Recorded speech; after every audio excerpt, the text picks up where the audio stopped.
Hey guys, tonight we begin with something complex, if not slightly pungent. The medieval inn. This was where tired travelers met suspicious stew, where ale flowed freely, and so did lice, and where half your night was spent wondering whether that groan upstairs was someone snoring or dying. So before you get comfortable, take a moment to like the video and subscribe, but only if you genuinely enjoy what I do here. And let me know in the comments where you're tuning in from and what time it is for you. It's always fascinating to see who's joining us from around the world. Now, dim the lights, maybe turn on a fan for that soft background hum, and let's ease into tonight's journey together. It's not so much that the innkeeper wakes up, it's that he is awakened by the gentle sound of someone sneezing directly onto the floorboards below his room, followed by a groan, a crash, and the unmistakable clatter of a chicken escaping through the front door. Again, he opens one eye. It's still dark out, which means it's either too early or too late. There's no in-between in medieval timekeeping. He sits up slowly, as if peeling himself off a loaf of bread, and rubs the sleep from his face with a sleeve that once resembled linen, but now has the texture of a worn saddlebag. His bed isn't bad, just simple, a straw mattress, slightly slanted, with a blanket that smells faintly of garlic and last Tuesday's ale. Cozy in the way a slightly damp cloak is cozy if you don't ask too many questions. He dresses in stages. First the tunic, then the trousers, then the belt if he can find it. After a brief search, he locates it hanging on a peg behind the door, along with a spoon, a candle nub, and someone's sock. He doesn't ask whose. Asking questions before sunrise is a mistake. Downstairs, the common room is quiet, unnervingly so. There are signs of life: a tipped mug, a boot near the hearth, a man snoring under a table with the confidence of someone who's done this before. The innkeeper steps carefully around him. Waking guests too early often leads to awkward swordpoint discussions. He stokes the hearth with a practiced flick of the poker. The goal is warmth, not a roaring blaze. Firewood is expensive, and the last time he got a real blaze going, someone tried to cook a goose on it, indoors, with feathers still on. As he sets a pot over the flames, ready to reheat whatever last night's stew has evolved into, he hears the distant bray of a mule and the clump of early travelers arriving. He exhales. The inn isn't glamorous, but it's warm, it's busy, and most importantly, it's his. And just like that, the day begins again.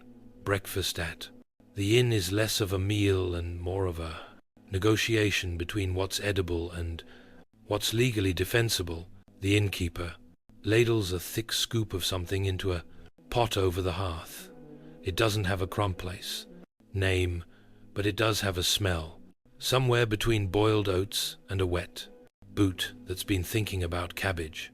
This is pottage, a medieval staple, not a recipe so much as a concept. Yesterday's pottage was made with barley and turnips. Today's includes those same turnips, now softer, and some mysterious bits from a goose that failed to escape last night. Add water, heat, repeat. It's like soup if soup gave up halfway. The bread is present, hard as a roof tile and just as chewable. It's cut with care, mostly because the innkeeper doesn't want to break another knife on it. Guests chew it slowly, partly for digestion, partly because there's time to reflect on their life choices between bites. And the ale, oh yes, breakfast, beer. It's not a medieval cliché, it's a necessity. The water here is questionable. The milk is reserved for the Lord's barn cat, and tea is still a twinkle in some far-off merchant's eye. The ale is weak, but at least it's been boiled and filtered through sheer desperation. Even the children drink it, with supervision, of course. This is a reputable establishment, after all. By now, guests are drifting in one by one. A merchant with a coin purse clutched like a holy relic, a sleepy pilgrim still clutching his walking stick and muttering about blisters, and, inevitably, the bard, who requests honey for his porridge, as though honey hasn't been locked in a chest for weeks. The barmaid, agile and immune to nonsense, moves between tables like a dancer who's had enough. She smiles at the patrons, refills mugs, and dodges unsolicited compliments with the grace of someone who has memorized every possible bad poem a drunk traveler can recite. By the end of breakfast, the inn smells like smoke, barley, and ambition. Empty bowls clatter onto tables. Stomachs are foolish. Spirits are lukewarm. It's not fine dining, but it's hot, it's filling, and nobody's died. Yet, which, by medieval standards, is a triumph. If there's one thing a medieval inn doesn't need more of, it's people. Yet by mid-morning they begin to pour in like pigeons with luggage, and about the same regard for personal hygiene. First through the door is a knight, or rather someone claiming to be a knight. He has armor, yes, but it's mismatched, rusty, and held together with what looks like curtain rope. He demands a private room despite having no coin, no manners, and the general scent of a horse that lost a bet. Behind him is a merchant's apprentice who talks like he owns a fleet of ships, but pays with buttons. He tries to haggle over a bowl of soup as though this establishment offers Groupon deals. Then comes the bard. Every inn has one. He never actually pays, but insists that his songs are worth more than gold. They aren't. He carries a lute, 6 strings, missing, and immediately launches into a mournful tune about lost love and goat. Theft. Nobody asked for this. A monk shuffles in next, nodding solemnly at everyone and blessing the furniture. He insists on fasting loudly while eyeing the bread. Within 10 minutes, he's eating said bread and explaining that technically it's not a sin if the loaf was already broken. By noon, the inn is full of clashing personalities and overlapping smells. Someone is drying their socks near the hearth. Someone else is sharpening a knife for no clear reason. A child runs between tables, pursued by a goose with a grudge.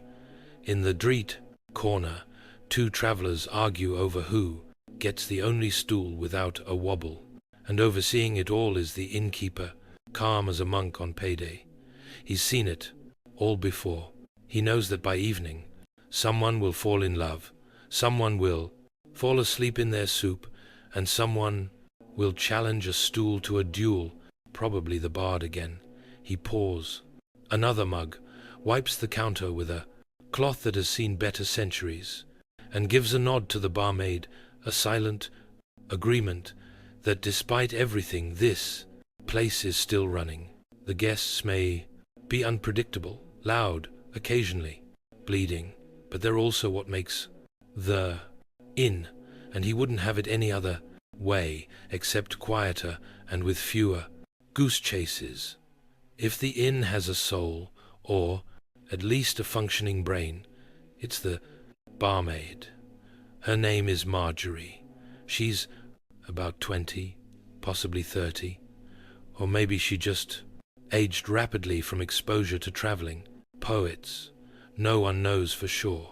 What people do know is that the entire operation would collapse into a stew-soaked heap without her. She moves through the chaos with practiced precision, one hand balancing a tray of mugs, the other swatting a wandering hand that misjudged her patience. Her reflexes are faster than a ferret in a pantry.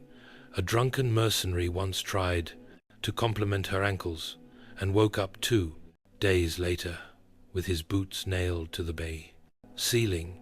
Marjorie can take an order in full dialect, pour ale without spilling a drop, and insult a noble without technically committing treason.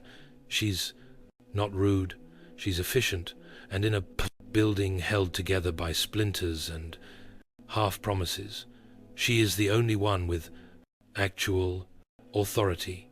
She knows which travelers will pay in coin and which will try to barter with seashells.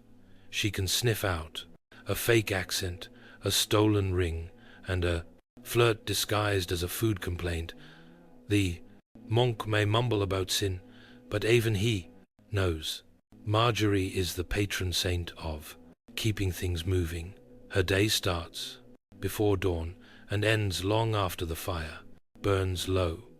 In that time she'll serve stew, chase children, bandage a scraped knee, and somehow find time to refill every mug in the room, often while dodging falling cutlery or calming down an argument about who owns the goat that wandered in during lunch.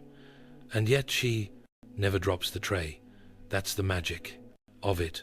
Marjorie doesn't run the inn on paper, but in practice it's her kingdom. The innkeeper might own the walls, but she controls the floor. A wink here, a sharp word there, a stare that can curdle milk. It's a delicate dance, and she performs it daily with the kind of grace that only comes from years of low expectations and high tolerance. Lunch at a medieval inn isn't so much a meal as it is a test of coordination, patience, and one's tolerance for noise that registers somewhere between festival and siege. It begins innocently enough. The hearth is warm, the stew is bubbling, and Marjorie rings the battered iron triangle that signals food is ready. A peaceful moment, brief, immediately, followed by stampede-level chaos. Guests emerge from corners you didn't know existed. A trader leaps over a sleeping dog. A bard swings his lute over one shoulder like he's marching into battle. 2 farmers argue over who sat down first, despite there being 6 empty benches and absolutely no one keeping score. The innkeeper ladles out steaming bowls of pottage, a dish whose exact ingredients are known only to the pot and possibly divine beings. It's hearty, warm, and completely flavorless, unless you count turnip as a flavor. One guest asks if it's vegetarian. Another asks what vegetarian means. The innkeeper pretends he doesn't hear either of them. Bread is handed out with the ceremonial thunk of something recently used as a doorstop. Diners attempt to dip it in their stew to soften it, resulting in several casualties to the bottoms of bowls. One man tries to trade his crust for a second helping of ale. It works. Marjorie weaves through the chaos, her tray loaded with mugs and her eyes locked in that thousandy stare, known only to battlefield nurses and women who've had to break up to argument about seating etiquette before noon. She dole out food, smiles, and issues warnings all at once. A one-woman performance that deserves a round of applause, but will settle for a full dipchar. Somewhere near the hearth, a pair of guards is trying to out-burp each other, while a suspiciously cheerful monk hums a hymn between mouthfuls. The Goat has returned again. It seems to enjoy the company. Lunch lasts about an hour, at least according to the sun. Time inside the inn is measured by how long it takes for someone to spill ale on themselves, accuse someone else of cheating at dice, or attempt to sing with a mouthful of onion. And when it's over, there's silence, brief, eerie, until someone drops a spoon, and it all begins again. Lunch is over.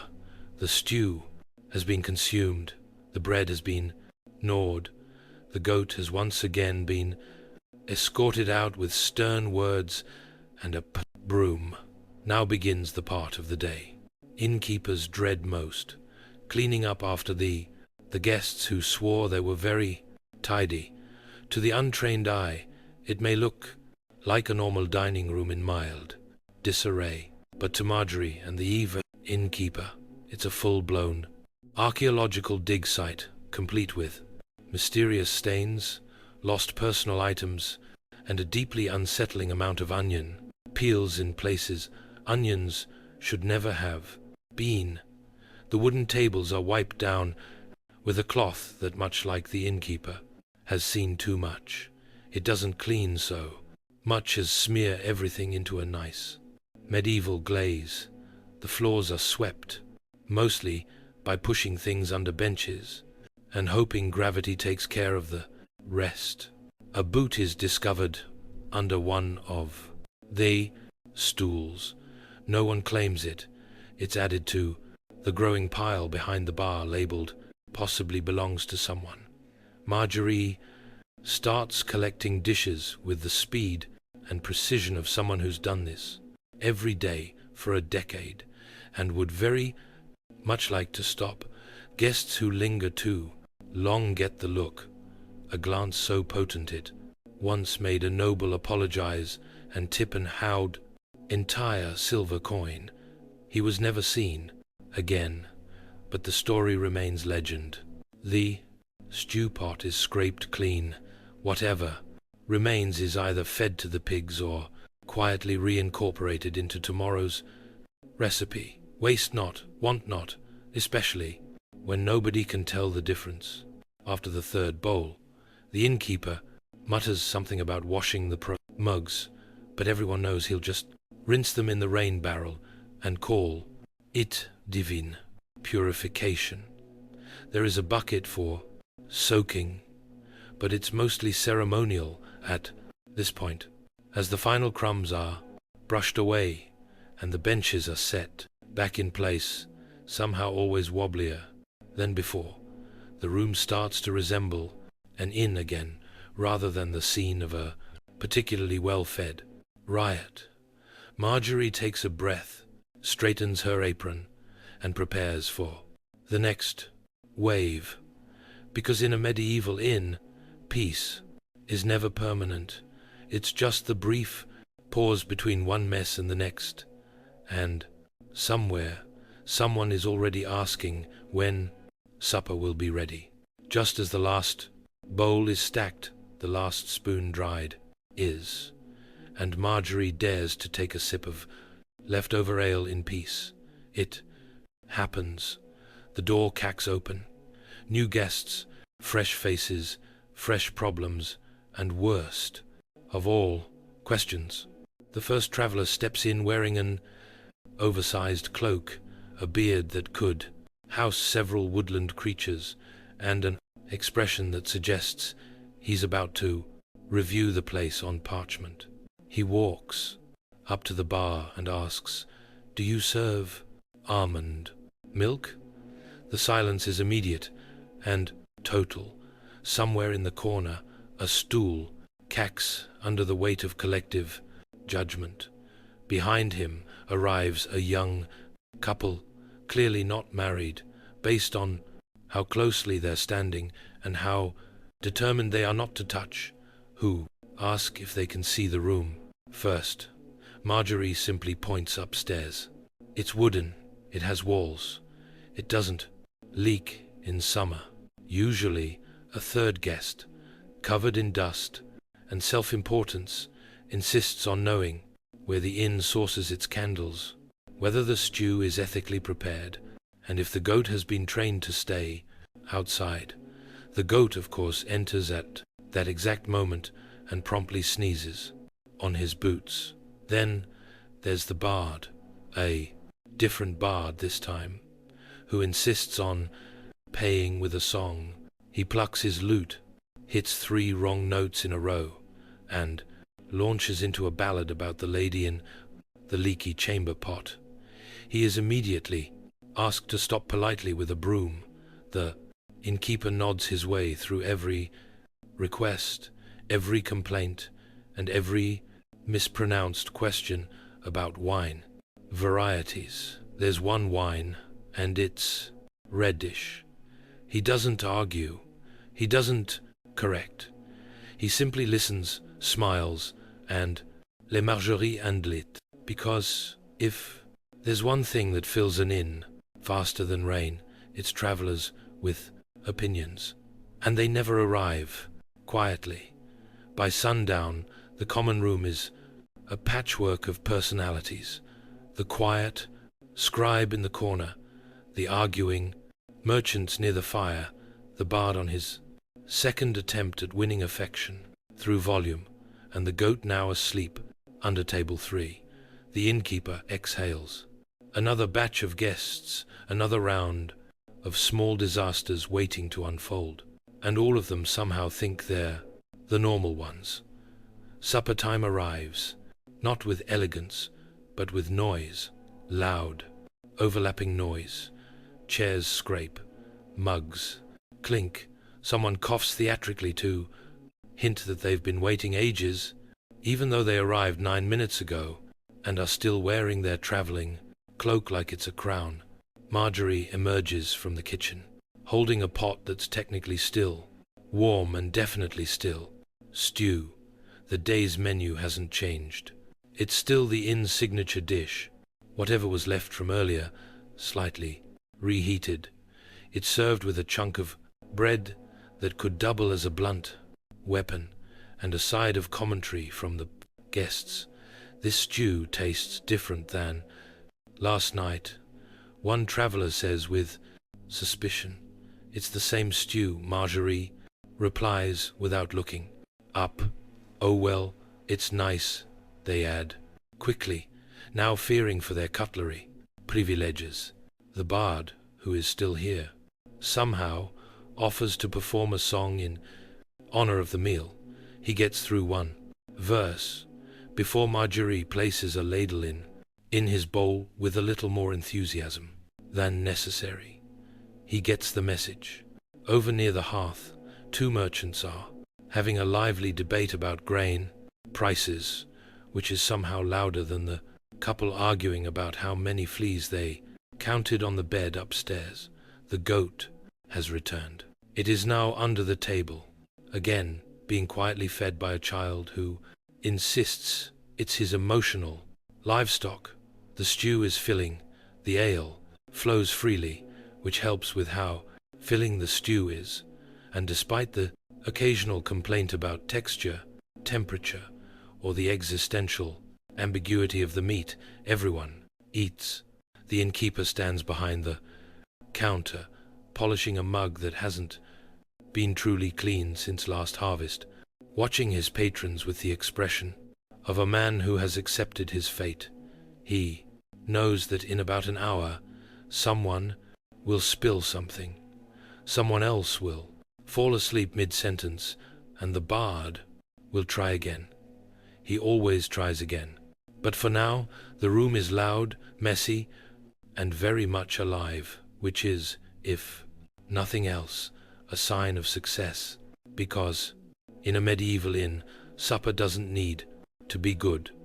It just needs to arrive without catching fire, as the last spoon clinks against the bottom of a bowl, and guests begin to lean back with the satisfied groans of people who survived.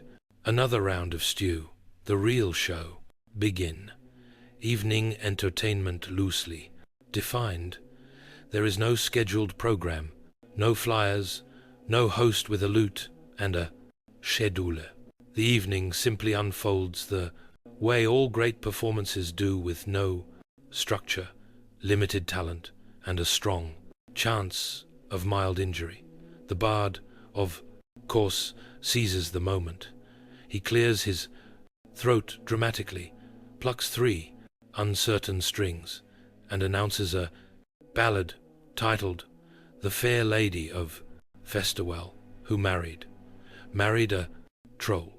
Half the room cheers, the other half groans. The goat sneezes. His voice is enthusiastic. The lyrics rhyme occasionally. The innkeeper pours himself a mug of ale and drinks deeply, the way a man does when he knows there are still 6 verses to go, and at least one of them will involve sock theft. Meanwhile, at the far table, 2 old friends are trying to best each other in a slurred riddle contest. The rules are unclear. One of the riddles might actually be a recipe. A nearby monk politely covers his ears and starts humming psalms at a prosint volume typically reserved for church bells. The dice come out next. Wooden, chipped, and possibly blessed or cursed. Opinions vary. A small crowd gathers as bets are made using coins, buttons, a very old pair, and one man's left shoe. Nobody questions it. The pair's value is disputed. Marjorie circles the room like a falcon with excellent hearing.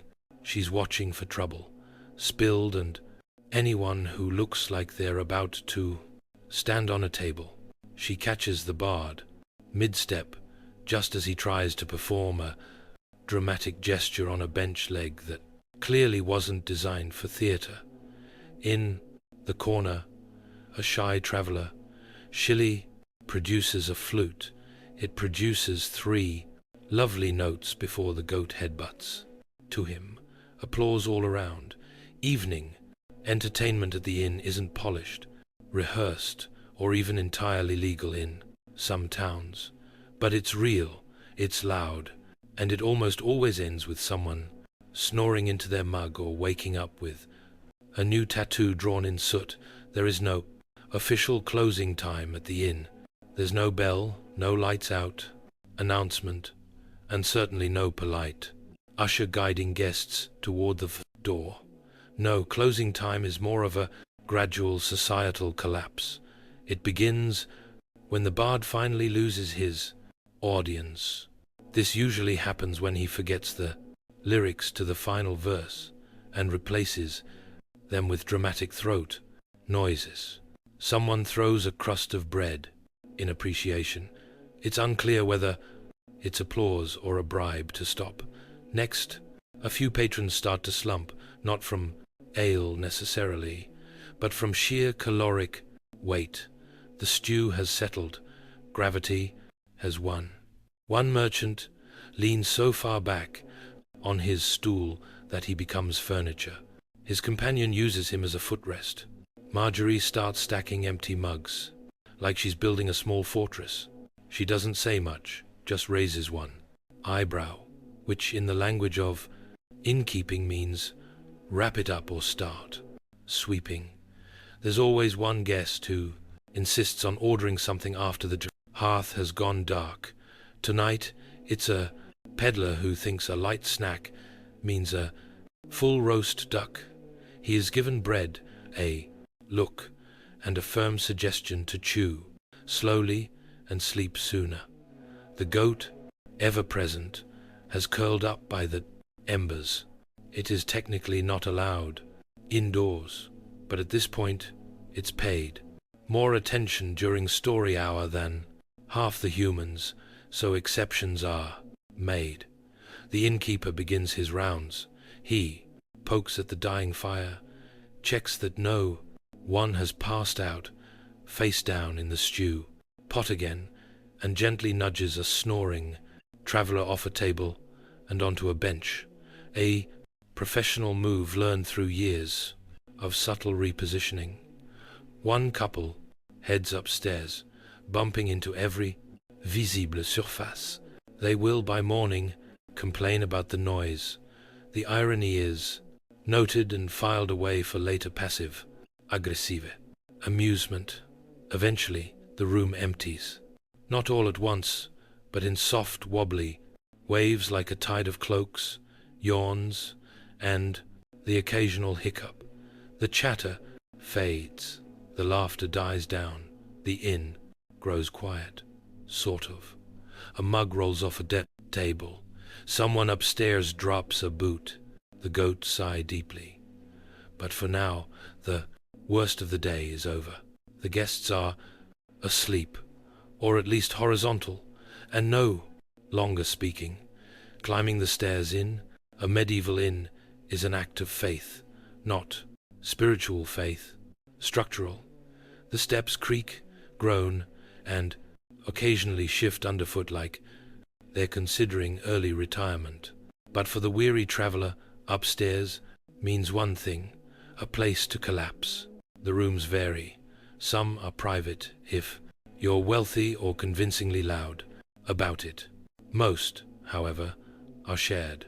Dormitory-style arrangements where strangers sleep mere inches apart, and everyone pretends not to hear anything. The beds are wooden frames stuffed with straw and dreams. Blankets if you're lucky. Pillows only if you brought your own or creatively folded your cloak. And yes, the straw rustles constantly. Sometimes because it's dry. Sometimes because something inside it is also trying to sleep. Snoring is inevitable. Someone always starts within moments of lying down. Not light, otherable snoring. We're talking medieval snoring, the kind that echoes off wooden beams and makes you question if there's a wild boar in the rafters. One guest tosses in his sleep. Another talks. One hums a hymn through his nose, which is deeply unsettling. Privacy as a concept does not exist. You can pull your cloak over your head, but that only muffles the sounds of someone in the next bed loudly discussing dreams involving fish and taxes. Someone else keeps getting up to check on the stew, which is just code for needing the chamber pot, located discreetly behind a curtain that fools no one. Speaking of which, yes, the chamber pot. It's there. It's full. It's everyone's problem. It's also someone's footrest until they realize their mistake too late. Occasionally someone stumbles in after dark, unsure of which bed is theirs and prepared to argue about it. Arguments are brief, muffled by exhaustion, and typically settled by whoever has the larger boots or stronger odor. And yet, despite the noises, the smells, the suspicious straw, and the shared air, there's something oddly comforting about it. A dozen people, all from different places, sleeping under the same crooked beams, snoring in harmony. Upstairs isn't peaceful, but it's safe, warmish, and with luck, mostly free of goats, which at this hour of night counts as luxury. It's late. The fire has burned down to glowing embers. The common room is finally still, except for the occasional creak, the kind that makes you wonder if the building is settling, or if something alive is navigating the beams. Either way, it's time for the innkeeper's midnight patrol. This ritual isn't written anywhere, but every innkeeper knows it. It involves a candlelight, an exhausted sigh, and a silent prayer that no one has died, started a fire, or sleepwalked into the pantry again. The tour begins downstairs. The benches are mostly empty. The mugs are half drunk, half spilled, and possibly fermenting into something new. A spoon floats in the ale barrel. The innkeeper doesn't. You want to know how or why. He checks the doors front and back, both bolted, probably, maybe. The front one tends to swing open during high winds or emotional conversations. He props a bucket in front of it just in case. Behind the counter, he counts the coins from the day's trade. Most of it is real currency. Some of it is buttons, carved, bones, and once again that same old pair. He places it in the undecided value bowl. Next stop, upstairs. He tiptoes like a man sneaking through a nest of mildly drunk wolves.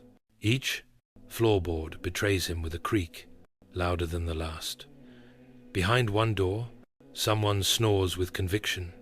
Behind another, someone mumbles about taxes in their sleep. He peeks into the shared room, a sea of limbs and cloaks. One guest is sleeping upside down. Another has tucked themselves under the bed like a human storage box. The chamber pot is full as always. Then comes the weird part of the patrol. Things that shouldn't be moving. A broom has fallen over again. The candle flickers despite no draft. He hears the unmistakable sound of a lute string being plucked, even though the bard went to bed 2 hours ago, or was tied to the wagon outside. Depends who you ask. And of course the goat is missing. Again, the innkeeper exhales. Everything is by this inn's standards fine. He descends the stairs, blows out the candle, and mutters, "If anything catches fire, let it be the bad stew." It's the middle of the night, and technically everyone is asleep, but let's not pretend it's restful. The shared upstairs room hums, like a beehive of human discomfort. Snoring is the dominant sound, layered, textured, and deeply unmusical. One guest snores in short bursts like a hiccuping squirrel. Another goes for volume, vibrating the rafters with every exhale. It's like a symphony of sleep apnea. Someone talks in their sleep, mostly about carrots. Another keeps whispering, "No, my lord," in a tone that suggests either a bad dream or a romantic misunderstanding. A boot falls with a thud onto the floor. Nobody moves, not even the goat, now snuggled beneath someone's cloak like it owns the place. The bed frames creak in protest every time someone rolls over, which happens often, as straw mattresses are not known for their ergonomic support. In fact, if you're not stabbed by a twig in the first 5 minutes, the bed is probably haunted. Then there's the heat. With so many bodies in one room, the temperature climbs to barn in summer. Cloaks are shed, blankets kicked, and someone decides to open the shuttered window immediately, letting in a breeze and the local owl, who now refuses to leave. The smell, it's what one might politely call robust. A fragrant blend of stew, digestion, unwashed socks, warm goat, and the vague ghost of ale. It would be unbearable if everyone weren't already too tired to care. Occasionally, someone wakes up, convinced it's morning. It's not. It's just darker than before. And now there's an owl watching. They stumble out of bed, step on someone's hand, and are shushed back into place with a grunt. Marjorie sleeps in the back room, arraigned to pick up anything alarming, raised voices, sudden crashes, or loot, music after hours. So far, so good, mostly, and downstairs the innkeeper snoozes behind the bar in a chair shaped exactly like his spine. He holds a mug. He didn't finish. He dreams of silence. He will not get it, because in a medieval inn, sleep comes in short shifts, shared spaces, and suspicious warmth. But still, everyone's horizontal. That's considered victory. At the first hint of light, that faint, murky grey that could be dawn, or just an optimistic moon. The inn begins to stir, not gracefully, more like a barn full of animals that have realized someone forgot to lock the door. Feet hit the floor with varying degrees of commitment. Someone groans dramatically, as if waking up was unexpected and entirely unfair. Another guest immediately begins searching for their missing boot. It's on the hearth. No one knows how. The goat does, but he's not telling. The shared room empties in waves. The early risers, merchants, monks, and anyone with a guilty conscience creep out first. They leave behind a mess of wrinkled blankets, muddy footprints, and one still sleeping traveler who insists, even in dreams, that he didn't touch the cheese. Downstairs, the innkeeper is already awake. Technically, his eyes are open.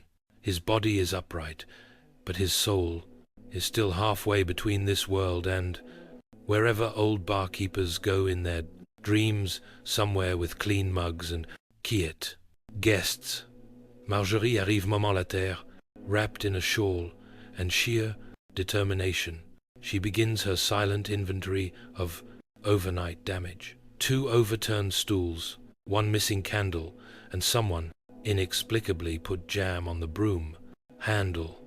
Questions start immediately. Has anyone seen my satchel? Did I pay last night? Is this my goat? To each, Marjorie offers the same response. A slow blink followed by a flat maybe. Then comes the denials. I didn't spill that ale. I wasn't the one snoring. I never said that about the monk's sandals. Everyone denies everything, loudly, even when confronted with direct evidence, like a ladley stuck in someone's belt or a half-eaten turnip in their boot. The bard reappears, blur-eyed, and declaring he has written a new verse about the night's events. He is promptly offered a bowl of porridge and told to eat. Quietly, for once he complies. Breakfast is served. Stew is reheated. Ale is poured. Life continues. By the time the sun fully rises, most guests have either paid or bartered their way out. Some leave sheepishly. Others stride off proudly, convinced they were charming. But one truth remains. Nobody ever admits what happened after supper. The guests have trickled out. The goat has been escorted again, and Marjorie is scraping something unidentifiable off a bench, with the focus of a surgeon and the face of a woman reconsidering every life choice that led her here. The common room is quiet now, not peaceful, just taking a breath. A few embers crackle in the hearth. The floor is sticky. One bench lists slightly to the left, either from misuse or protest. The innkeeper stands behind the counter, cradling a mug of the morning's first ale-like. It's a family heirloom. He gazes across the room and mutters the same thing he mutters every morning. Well, that wasn't too bad. It was, of course. But optimism helps. Digestion. Marjorie walks past with a tray of used spoons, a frayed cloth, and the look of someone who will not be answering questions before sunrise. Tomorrow, she refills the stew pot with water, salt, and faith, and begins stirring. Breakfast will happen as always. Outside, a cart rattles by. A rooster announces its existence. Somewhere in the village, a smith hammers something unreasonably loud for this hour. And just like that, the world is awake again. And with the world come new guests. The inn's door opens. A farmer steps in, dragging a sack of something possibly vegetable. Behind him, a woman with a travel cloak and the polite smile of someone about to complain about prices, and naturally, a knight with a dented helmet and no indoor voice. They look around. Nods are exchanged. Coins change hands. Questions are asked. Answers are vague. The cycle begins again. The innkeeper takes a sip. Marjorie retires. Her apron. A chair is righted. A mug is filled. A stranger sits down and immediately asks if there's a vegan option. The inn doesn't change much. The stew stays mysterious. The guests remain unpredictable. The goat, one suspects, has a spare key. And yet, despite the gibbet, noise, the mess, and the deeply suspicious smells, they always come back. Maybe it's the warmth, the company, the chaos. Or maybe, just maybe, it's the only place in town where your mistakes get swept up with the crumbs and nobody asks questions before breakfast. In the early 1600s, the Dutch Republic was about the size of a pancake and just as flat. But don't let geography fool you. This modest patch of reclaimed swamp was about to punch far above its weight, while the rest of Europe was busy stabbing each other over religion and whose king had the shinier boots. The Dutch quietly built an empire of light money and oil paint. It started with a revolution. Spain had been bossing the Netherlands around for decades, waving the Catholic flag and squeezing taxes out of every fish and tulip bulb.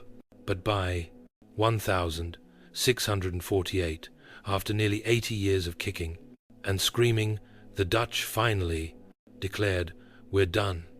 And just like that, they were free. What followed was less of a national plan and more of an entrepreneurial free-for all. Imagine Silicon Valley, but everyone wears wooden shoes and invests in herring.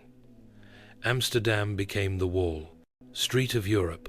Its ports were crowded with ships headed to Asia, Africa, the Vadel of Americas, anywhere with goods to trade or people to exploit. The Dutch East India Company, basically the Amazon Prime of the 17th century, made fortunes off nutmeg, porcelain, and let's not forget colonization. But the real twist, while their ships were hauling cinnamon across oceans, back home, people were reading newspapers, sipping beer, and watching their neighbors get immortalized in oil by guys named Rembrandt and Vermeer. These painters didn't just make portraits, they made legends. Vermeer captured quiet, intimate moments, lilac, divine cinéma. Rembrandt gave old men and biblical figures more drama than a reality show. Art wasn't just for kings anymore. Merchants wanted portraits too. Even butchers could afford a nice still life with a pig's head and a lemon, tasteful. And then there were the tulips. Oh yes, the infamous tulip mania. A brief but spectacular episode where people sold entire houses just to own a flower bulb. One bulb. The market crashed harder than a drunk sailor. But by then the Dutch had already established their reputation. Wildly successful, slightly unhinged, and never boring. So how did a tiny damp republic become the envy of Europe? By mastering the sea, the stock market, and the self-portrait. And this was just the beginning. If the Dutch Golden Age had a beating heart, it wasn't in a palace or a parliament. It was in the docks. Rotterdam, Amsterdam, Hoorn, Delft. These weren't just cities. They were launch pads for global domination with sails and spreadsheets. While France was polishing its wigs and Spain was still counting its gold, the Dutch were busy inventing capitalism. one log book at a time. Their secret weapon, the merchant fleet. At its peak, the Dutch had more ships than any other nation on earth, more than England, more than Spain, possibly more than common sense should allow. But these weren't just fishing boats with attitude. These were armed merchant ships, sleek and practical, loaded with cannon and cargo. Space, they carried everything. Silk from China, spices from Indonesia, sugar from Brazil, and occasionally a cannonball to the face if pirates showed. Two up, the Dutch East India Company, also known by its terrifying acronym VOC, was the world's first multinational corporation. Shareholders, stock markets, dividends. Yes, it was capitalism before it was cool or even ethical. The VOC did whatever it took to protect profit. Fortresses, private armies, and let's not sugarcoat it, some rather ruthless colonial tactics. The spice trade wasn't just cutthroat, it was decapitation, friendly. And while the VOC was ruling the East, the West India Company was handling things in the Atlantic. Think sugar, rum, and slavery. The Dutch involvement in the transatlantic slave trade was not just incidental, it was systemic, calculated, and profitable. The same country, commissioning paintings of milkmaids, was also trading human lives on a ledger. The Golden Age had a deeply tarnished underside. Yet, amid this brutal efficiency, the Dutch also brought a kind of order to global trade. Their ships sailed on set routes, their cargoes were catalogued, their ports were clean, secure, and, shockingly, well insured. If there was ever a nation that could ship tulips, cheese, and gunpowder in the same boat without confusing the labels, it was the Dutch. They weren't just navigating oceans, they were navigating economics. While other countries sent explorers, the Dutch sent accountants with muskets. Their empire wasn't just built with swords, it was built with balance, sheets, and somehow, amid the maritime hustle, their little republic kept thriving. Next, we zoom into the velvet lit world of Vimir, where everyday life became eternal, while Dutch ships hauled goods across continents and trading companies turned quarterly profits into golden chandeliers. Something else was happening, quietly, almost silently, in the towns and homes of the Dutch Republic. A girl poured milk. A woman laced her pearls.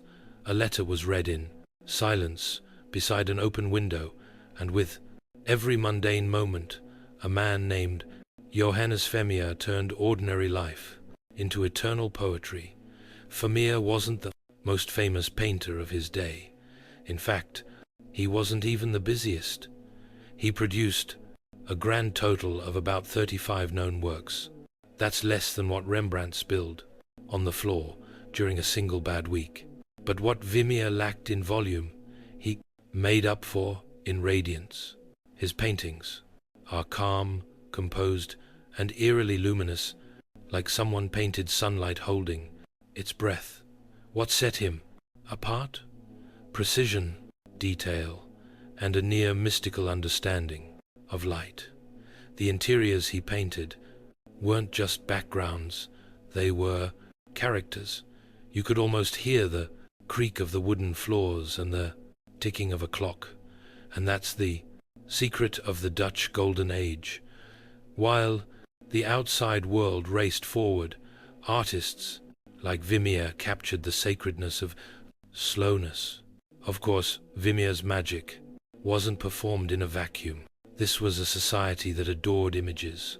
The average Dutch home in the 17th century had more paintings on the walls than forks in the kitchen drawer. Landscapes, portraits, still lives, ships, cows, and a generous number of dead fish arranged on tables. They loved to it all. Why? Because this was a middle-ass country. Merchants, bakers, and brewers had money and taste. They didn't want cherubs floating in clouds. They wanted something that looked like their world, but slightly better lit. And the painters delivered. Dutch art became an industry, fast, detailed, and refreshingly local. But back to Veer. His works weren't flashy or political. They didn't shout, they whispered.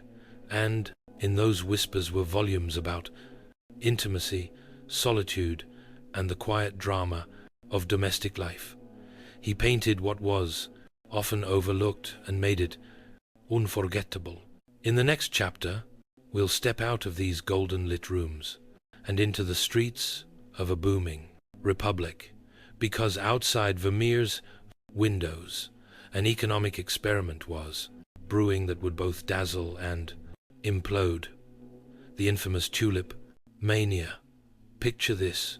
You walk into a pub in 1636. You're just a regular Dutch citizen, maybe a baker or a cheese merchant. A man next to you offers to sell you a tulip bulb.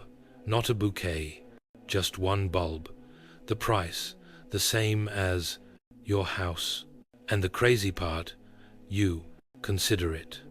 Welcome to tulip mania, the fever dream of early capitalism and possibly the world's first recorded financial bubble. The Dutch didn't invent flowers, of course, but they perfected the art of monetizing them. Tulips, especially the rare striped varieties caused by a virus that oddly made them more desirable, became status symbols. Owning a unique tulip bulb was like driving a Ferrari today, except you had to dig it out of the dirt and hope no one accidentally made soup out of it. At first, it was just wealthy collectors dabbling, but soon everyone wanted in. Farmers, barbers, chimney sweeps. If you could hold a coin and had a pulse, you were speculating in tulips. Entire savings were spent, futures, contracts were created. People traded rights to bulbs that hadn't even bloomed yet. It wasn't about flowers anymore. It was about flipping a promise before the verned petal ever showed. For a brief dazzling moment, tulips were the Bitcoin of the 17th century. Then came the crash.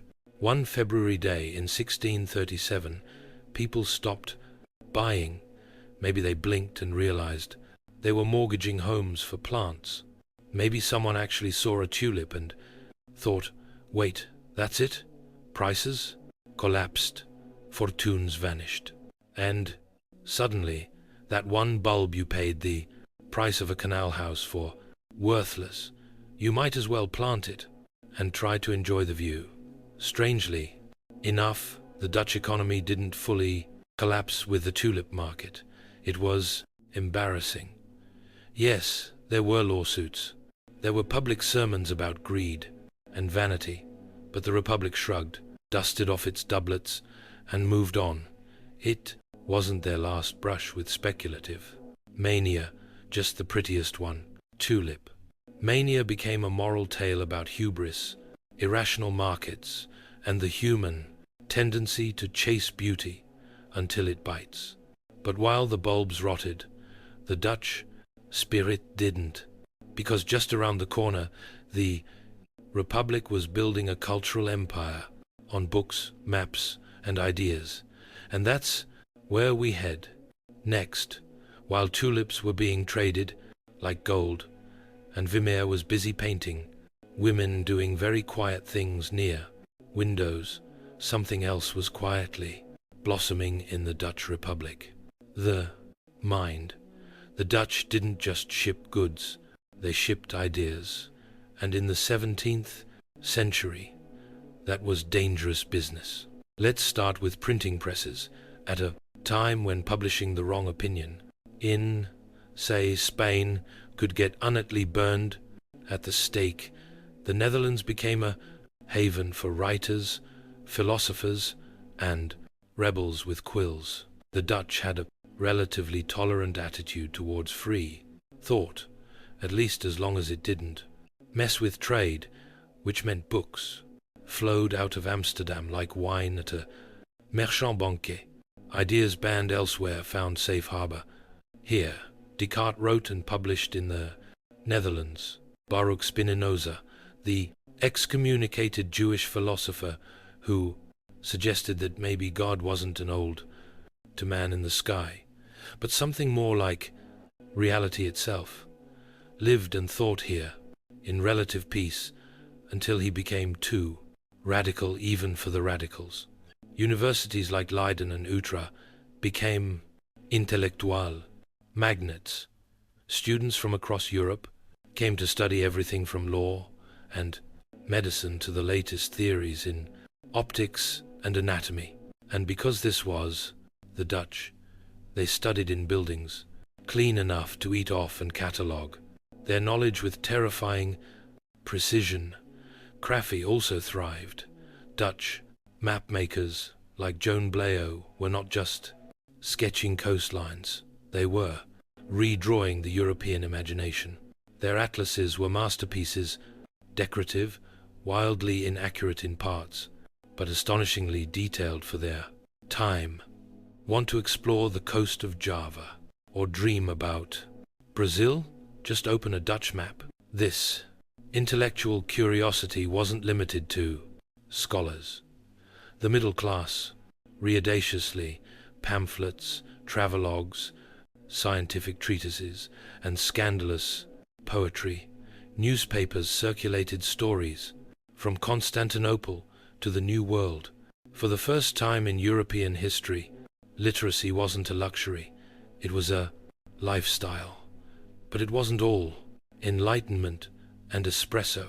These ideas stirred the pot. Religious tensions simmered. Philosophers were censored. Some books were quietly banned. The Dutch tolerated a lot, but even tolerance has its limits when profits start messing with property law. Still, for a republic of just a few million people, the Dutch punched far above their weight in shaping modern thought. And speaking of shaping, next we turn to the architectural boom that transformed their cities into Baroque Lego sets of brick, canals, and proud gables. Imagine a city built like a painting, straight lines, soft curves, and everything in its proper place, even the ducks. That was Amsterdam in the 17th century. Evera's masterpiece of urban design brought to life by engineers, merchants, and a stubborn refusal to let water win. The Dutch didn't just build cities, they drained them into existence.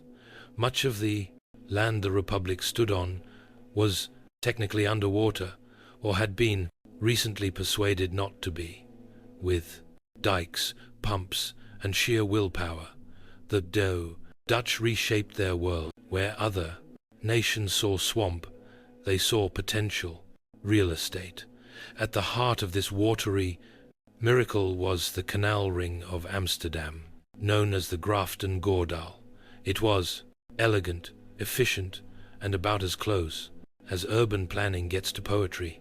Concentric canals carved the city into districts.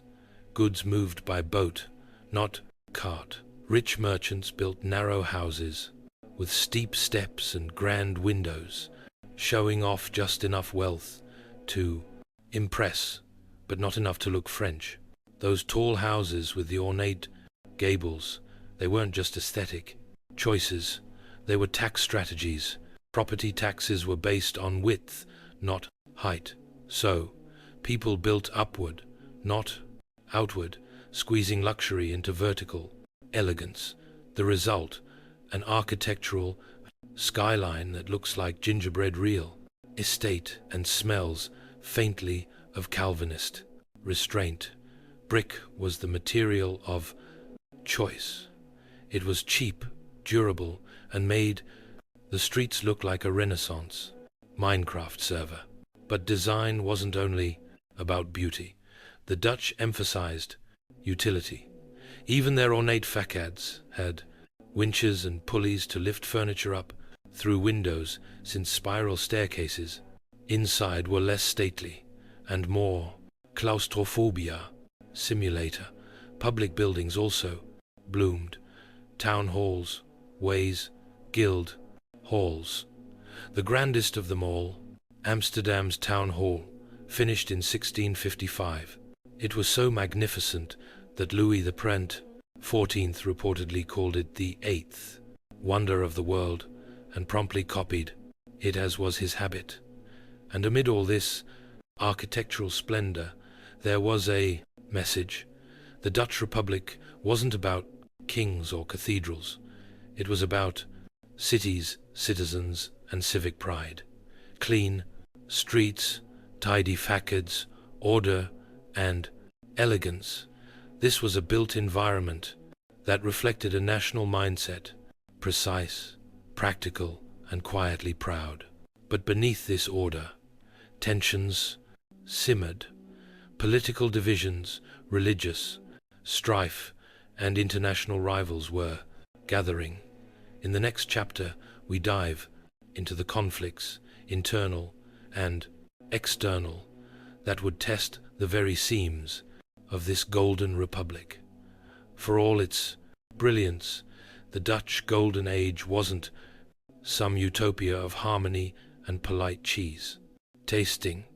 Behind the tulips and oil paintings lay a republic built on tension, political, religious, and increasingly military. First, the politics. The Dutch Republic wasn't really a republic in the modern sense.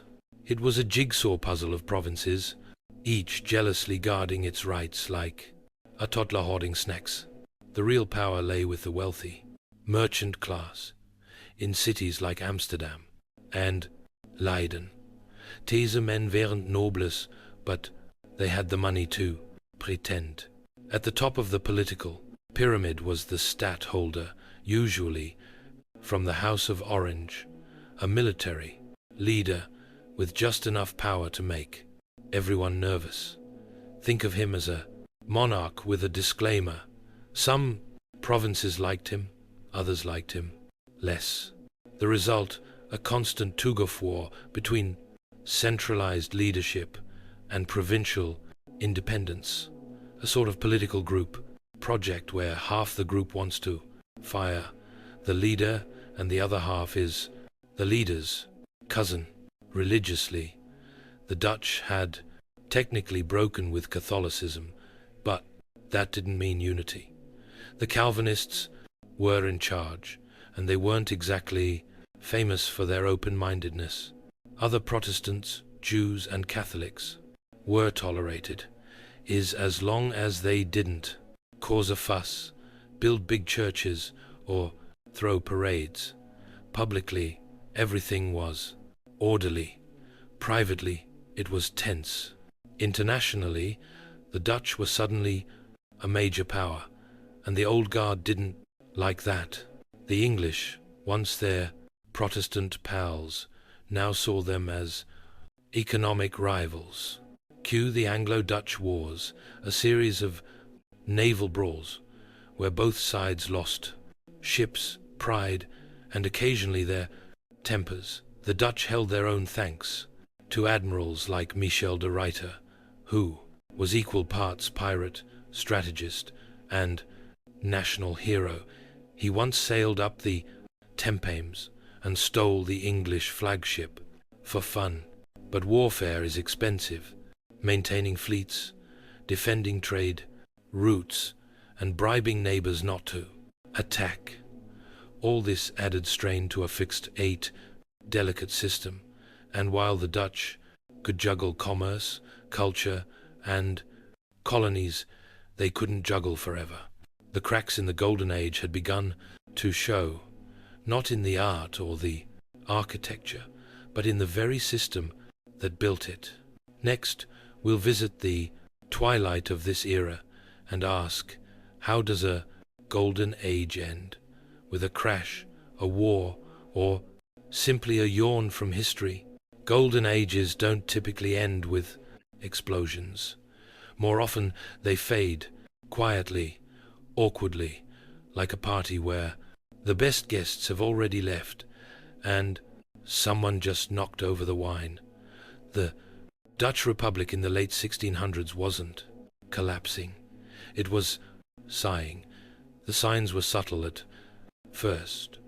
Trade remained strong, but competitors were catching up. The English and French were getting better at naval warfare and even better at copying Dutch business models. The English created their own East India Company, threw in some colonial ambition, and added the one thing the Dutch didn't have, a monarchy with a flair for self-promotion. Meanwhile, France, under Louis XIV, had grown aggressive, very aggressive. He wasn't content with verses and fancy shoes. He wanted borders, power, and maybe a few Dutch cities while he was at it. The resulting wars were brutal and expensive. The Dutch won a few, lost a few more, and bled money throughout. Domestically, the Republic had another problem: boredom.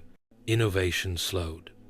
Painters stopped painting radical new ideas and started repeating what sold. Rows of cows, ships and sleepy windmills. Art became safe. Banking became cautious. The canal houses were still pretty, but the energy had shifted. You could feel the flicker in the oil lamp. There were deeper fractures too. The divide between the House of Orange and the Republican regents deepened. The middle class, once the engine of prosperity, began to stagnate. Tensions brewed between old money and new ambition, and most importantly, young Dutch people stopped believing they were at the center of the world, because they weren't anymore. The final blow came not as a single disaster, but as a shift in wind. The blank age of enlightenment was dawning elsewhere. Britain took the crown as the world's financial and naval superpower. France stole the stage in art and science until the guillotine got involved. And the Dutch, once the marvel of Europe, found themselves quietly edged out of the spotlight. But the legacy of the Dutch Golden Age never disappeared. It lived on in libraries, in galleries, in legal codes, and shipping routes. The world they helped shape didn't forget them. They just stopped being the main character. Next, in our final chapter, we explore the lasting impact of this remarkable era and how a tiny republic changed the course of the modern world. Though the curtain fell on the Dutch Golden Age, its echoes have never truly stopped. The 17th century republic might have lost its global dominance, but it left fingerprints on everything from economics to art to how we imagine freedom itself. Let's start with capitalism. The Dutch didn't invent money, trade, or greed, but they streamlined them with breathtaking efficiency. They created the world's first stock exchange, pioneered shareholder capitalism, and made financial instruments that are still used today. If you've ever cursed your mutual fund or stared blankly at a line graph, you have Dutch merchants to thank. They also revolutionized global commerce, not just through ships but through systems. Insurance, record-keeping, double-entry bookkeeping, all sharpened to near perfection in Amsterdam. And while they certainly weren't saints, hello, colonialism, they were logistical geniuses. They made trade scalable, predictable, global. In the arts, their influence is immortal.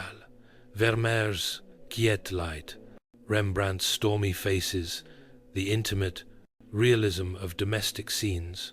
These became the visual grammar of Western art. Their paintings taught us that greatness didn't require gods and swords. Sometimes it was a woman pouring milk, caught in a moment of stillness.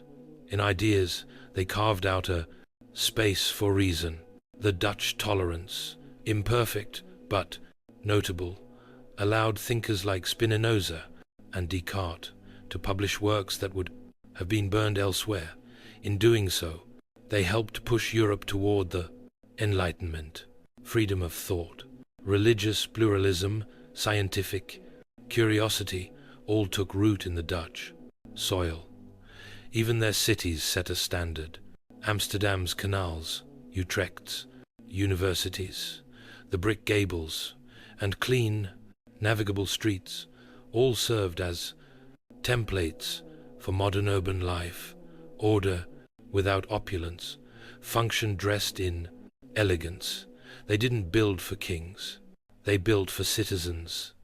And perhaps that's the heart of it. The Dutch Golden Age wasn't about empires or cathedrals or divine right. It was about what a small, determined, soggy republic could achieve with brains, grit, and slightly obsessive bookkeeping. It didn't last forever. Golden ages never do.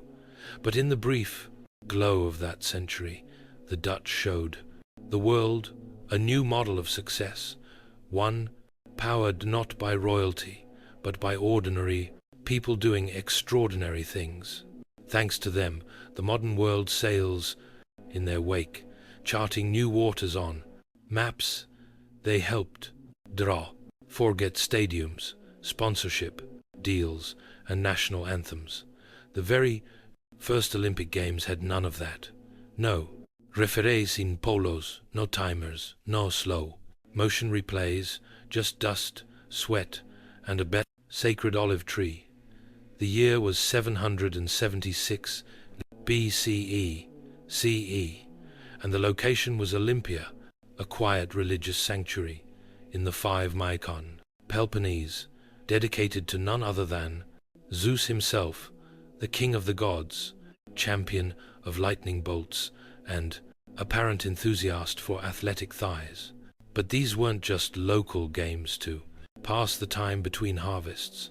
They were sacred, religious even. The ancient Greeks didn't separate worship from physical excellence.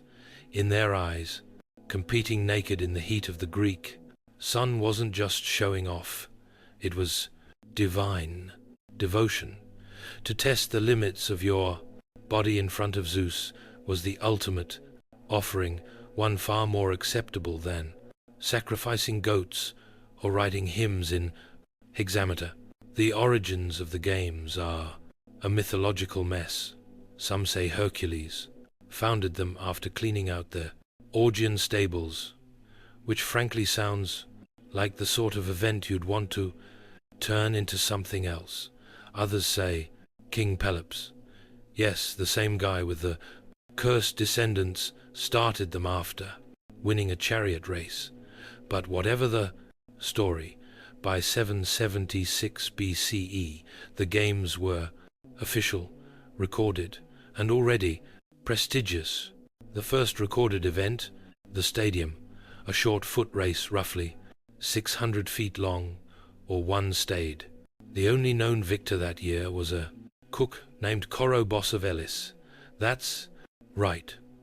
The first Olympic champion was a guy who probably trained by running between kitchens and slicing goat meat. He didn't get a trophy. He got an olive wreath, eternal glory, and the right to have poems written about his thighs. All competitors were Greek, male, and citizens. No women allowed to compete or even watch, unless they were priestesses. Married women caught sneaking in risked being hurled off a cliff, which feels a bit extreme even by ancient standards. But despite the simplicity, the stakes were enormous. To win an Olympia wasn't just a personal triumph. It brought Glory to your polis, your city-state. You were no longer just a man. You were a hero. And heroes in ancient Greece lived forever. The first Olympic Games may have started with a single foot race, but things escalated quickly.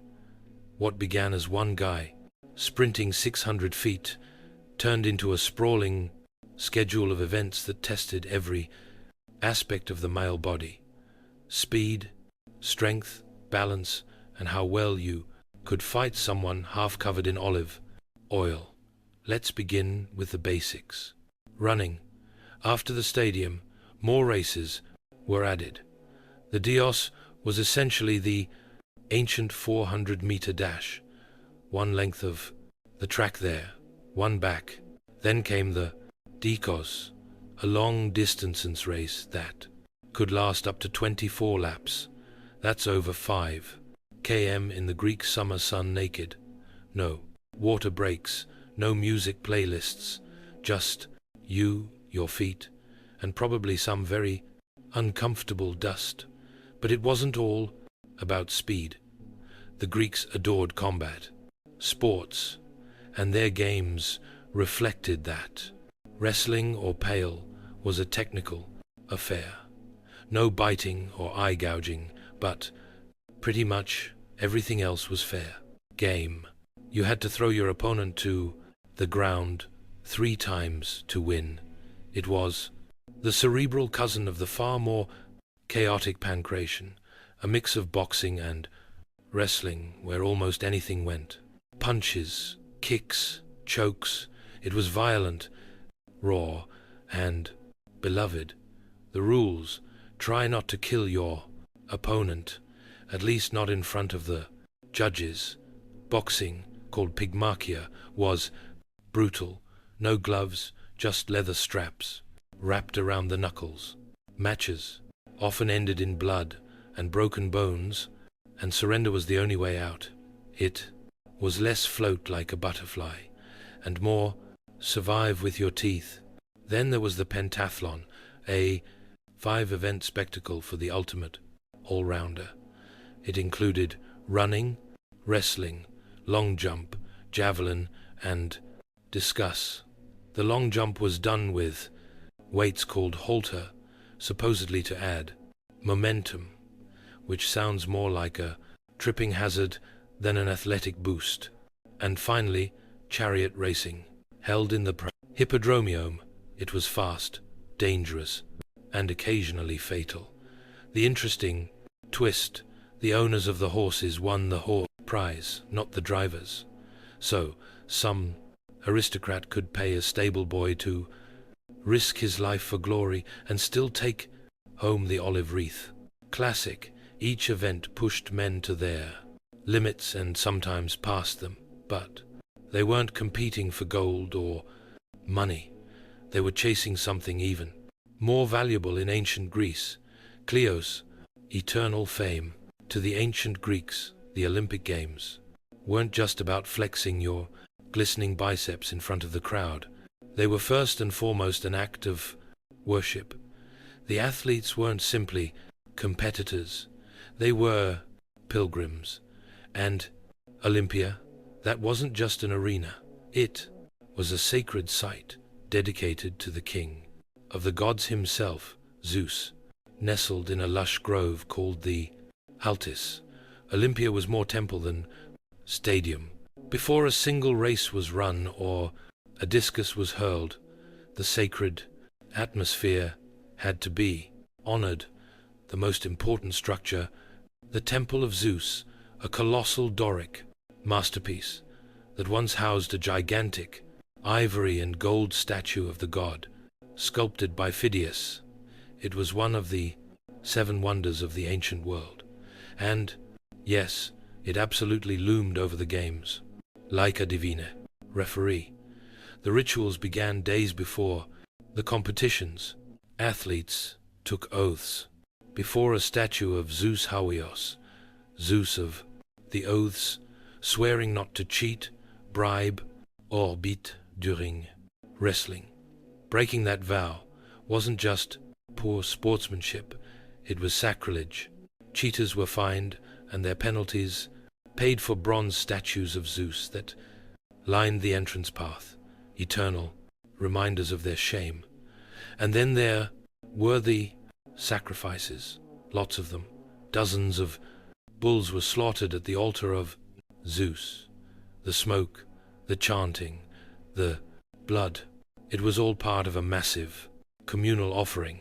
The meat was cooked and shared among spectators and priests, turning the games into a sacred barbecue. On a divine scale, fire was central to the ceremony, a sacred flame believed to have been lit by the rays of the sun, burned at the altar of Hestia. This tradition inspired the modern Olympic flame, though thankfully without the animal sacrifice. Spectators, athletes, judges, they didn't just come for sport.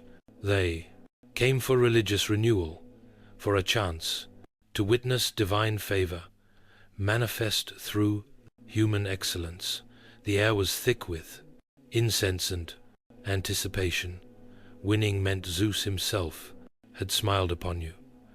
Losing meant, well, maybe you didn't pray hard enough. And at night, with the contests done and the altars still warm, Olympia glowed with music, feasting, and philosophy. It was worship, festival, and spectacle all in one. If you were dreaming of participating in the ancient Olympic Games, we hope you were Greek, male, and very, very nude. The games were sacred, prestigious, and about as exclusive as a Spartan wine club. The rules strict, the requirements intimidating, and the list of those allowed to compete very short. First and foremost, athletes had to be free-born. Greek men, not slaves, not foreigners, not even women. The Olympics were a showcase of Greek masculinity in all its oiled-up glory. Competitors came from city-states across the Greek world: Athens, Sparta, Corinth, Rhodes, beyond. But only if they could prove their Hellenic bloodline. Citizenship was more than paperwork. It was a birthright, and without it, you weren't setting foot on that track. And then there was the nudity. Competing nude was standard. Why? For one, the Greeks believed the human body, particularly the male body, was the physical expression of divine perfection. Also, it made cheating harder. No secret weapons, no armor, and no hiding behind flashy gear. Just you, your muscles, and maybe a very unfortunate sunburn. Training wasn't optional. Athletes had to prove they'd been preparing for 10 months prior and undergo a final month of supervised training at Olympia itself. This wasn't a casual pastime. It was a brutal regimen of running, grappling, and tossing heavy things until you resembled a marble statue, minus the helpful plinth. Now, about women, they were banned from competing, and in most cases, from even watching. A married woman, caught attending, could be thrown off Mount Typian. Exceptions were made only for unmarried women, particularly priestesses like the priestess of Data, who had front row seats as part of her religious office. But don't worry, women had their own games. The Heron Games, honoring the goddess Hera with foot races for girls and young women, fully clothed. Of course, age categories existed: boys, youths, and men, but you still had to be ready to take a punch from someone twice your size. And there were no weight classes. Wrestling a guy the size of a temple column. Tough luck, kid. Zeus decides the outcome. In the end, the games were as much a mirror of Greek society as they were of athletic prowess. Proud, patriarchal, and meticulously regulated. To the casual observer, the Ancient Olympic Games might seem like a wholesome celebration of athleticism and divine devotion, but beneath the laurel wreaths and wrestling matches was something far more strategic: politics. Because in ancient Greece, everything was political, including who could throw a discus the farthest. The games offered the perfect opportunity for the often fractured Greek city-states, the polis, to meet, compete, and engage in the ancient equivalent of international PR. Athens might build temples, and Sparta might train soldiers, but Olympia, that's where they showcased national identity. Winning an event didn't just glorify the athlete, it glorified the polis he came from. One man's victory was a billboard for his hometown superiority. City-states even funded and trained athletes as a matter of prestige. These weren't amateurs jogging in from the olive grove. They were finely tuned instruments of civic propaganda. Victories were immortalized in poems, statues, and elaborate public ceremonies. Entire cities would give free meals for life to Olympic victors, because nothing says you represent our greatness like unlimited wine and lamb chops. But the Olympics weren't just for flexing muscles. They were for flexing alliances. Political leaders used the games as a diplomatic platform. Treaties were discussed. Marriages were negotiated. Even military campaigns were timed around the sacred truce that accompanied the games. Oh yes, the Olympic truce or Ekeria. This was a formal agreement that all Greek states would cease hostilities during the games, so athletes and spectators could travel safely to Olympia. In theory, it was a moment of pan-Hellenic peace. In reality, it was more of a polite suggestion. Some wars did pause, others simply ignored the memo. Sparta, naturally, was banned from the games at least once for being too war-happy. Monuments and dedications at Olympia were also politically charged. Cities that won battles or gained wealth often built treasuries or statues to flaunt their success. The sanctuary became a kind of ancient leaderboard, a literal arms race in marble. Even cheating had political consequences.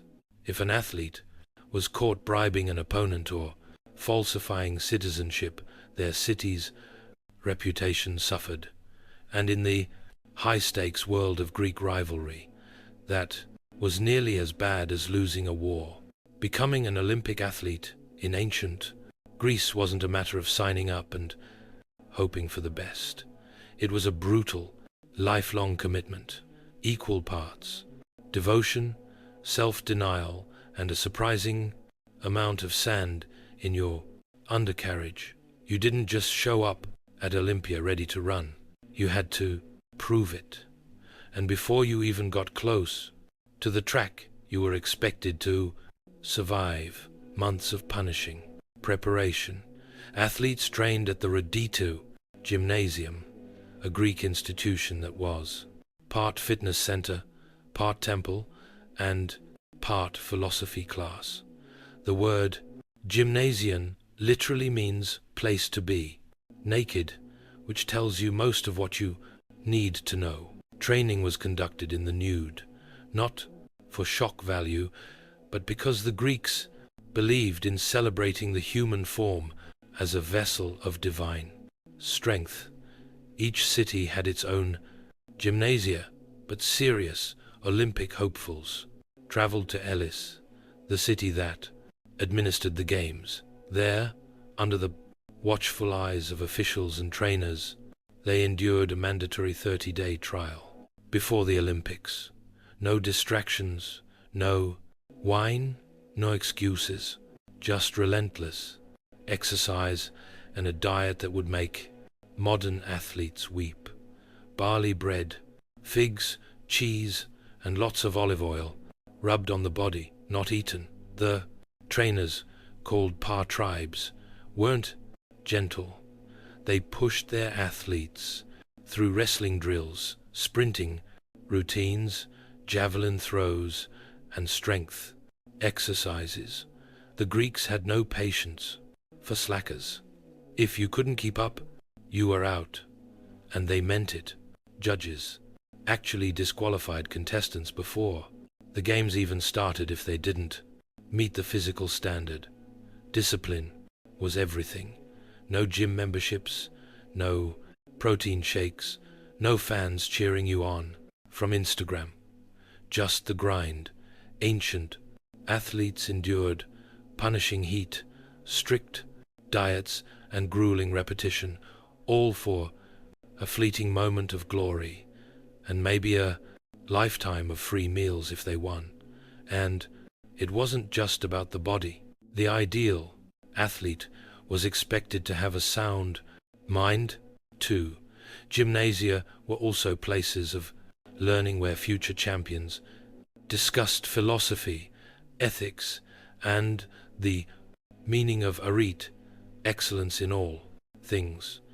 To compete in Olympia was to pursue perfection, not just victory, not just strength, but to become something closer to the gods. The sun rises over Olympia. The air is thick with incense, sweat, and anticipation.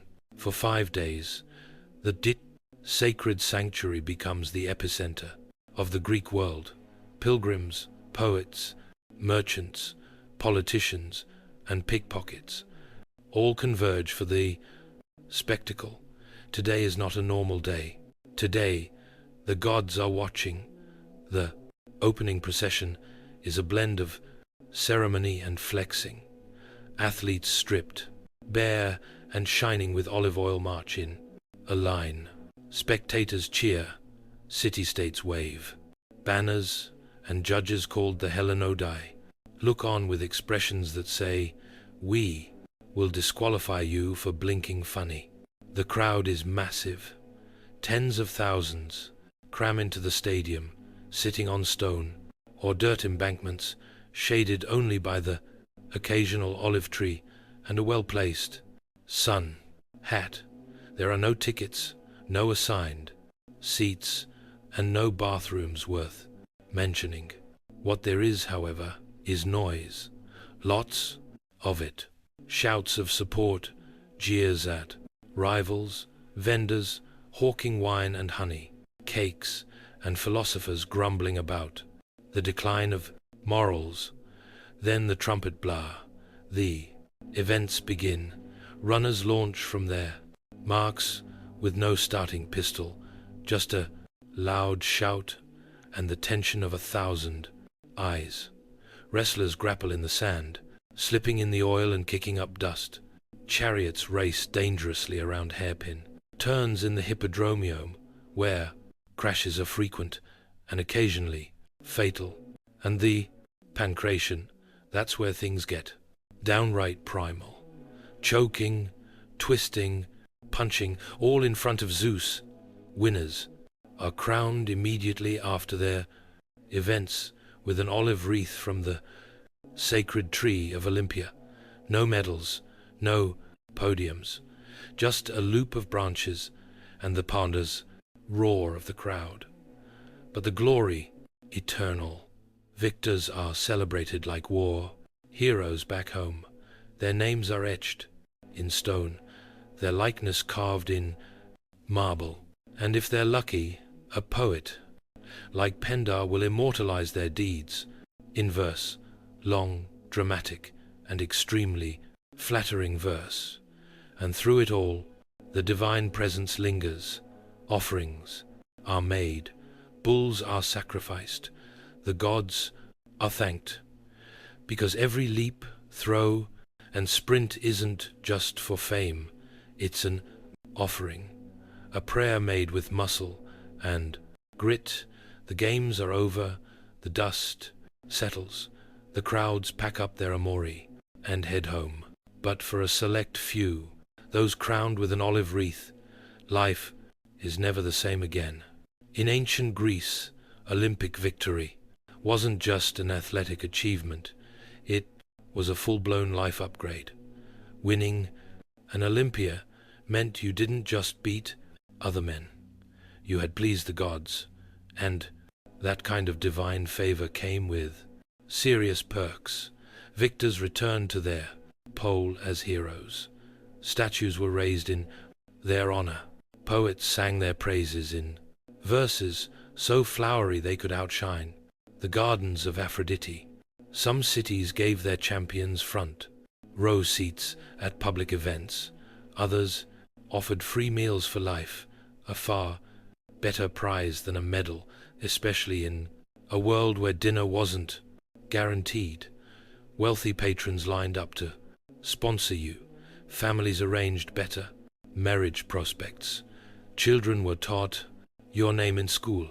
And if you were from a small town, you might find your face carved on local coinage, your abs immortalized in bronze. But with fame came expectation.